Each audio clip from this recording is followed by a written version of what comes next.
નમસ્કાર, આપ જોઈ રહ્યા છો CNCC ગુજરાત। ચોમાસું આવતા સ્વાભાવિક વાત છે કે વરસાદ તો પડવાનો જ છે।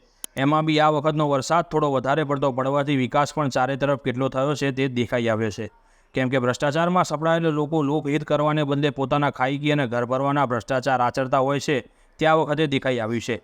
કેમ કે ગુજરાતમાં ઠેર ઠેર વરસાદ ખૂબ ધોધમાર પ્રમાણમાં પડી રહ્યો છે અને હજુ પણ આગાહી કરવામાં આવી રહી છે। બરોડા હાઈવે અને સ્ટેચ્યુ ઓફ યુનિટી જવાવાળા રસ્તાની હાલત જોતા એવું લાગે છે કે ભ્રષ્ટાચાર તેની ચરમસીમાએ પહોંચી ચૂક્યો છે અને આ ભ્રષ્ટાચારીઓને તેમના કરેલા ભ્રષ્ટાચારની સીમાઓ બતાવવાનો સમય થઈ ગયો છે। કેમ કે રસ્તો એટલી ખરાબ હાલતમાં પહોંચી ગયો છે કે જો હાઈવેના રોડ રસ્તા આ પ્રમાણમાં બનતા હોય તો પછી સિટીના નાના રોડ રસ્તાની તો શું વાત કરવાની। કેમ કે તેવામાં તો એક સામાન્ય ઝાપટામાં પણ રોડ રસ્તા તૂટી જાય તો નવાઈની વાત નથી। સ્ટેચ્યુ ઓફ યુનિટી હાઈવે ખૂબ જ બિસ્માર હાલતમાં પહોંચી ગયો છે। ઠેર ઠેર ખાડાઓ પડતાની સાથે રોડના પોપડા પણ ઉખડી ગયા છે અને ભ્રષ્ટાચાર કેટલો થયો હશે તે વિડીયોમાં જોઈ શકાય છે। સરકારને નિવેદન છે કે આ રોડ રસ્તાના ભ્રષ્ટાચારીઓને તપાસ કરીને જરૂર મુજબના પગલાં સરકારશ્રીએ લેવા જોઈએ। Bureau chief CNCC Gujarat, Patan.